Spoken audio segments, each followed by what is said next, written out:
This is Eureka Math, 3rd grade, Module 4, Lesson 3, Exit Ticket. Our first question says, each square is a square unit. Find the area of the rectangle. Okay, so it's asking us to find the area of the rectangle, not the area of all of the squares, just the yellow rectangle. Okay, so we know there are 3 rows and 4 columns. 3 times 4 equals 12. So this rectangle is 12 square units. Our next question says each square is a square unit. Does B have the same area as A? Explain. Okay, so before we can tell them if they're the same, we have to figure out what the areas are.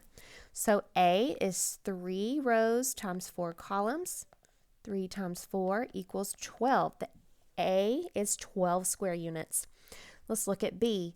B has 4 rows and 4 columns. 4 times 4 equals 16. So B is 16 square units. Is 12 and 16 the same? No, they are not. So do they have the same area? No, they do not.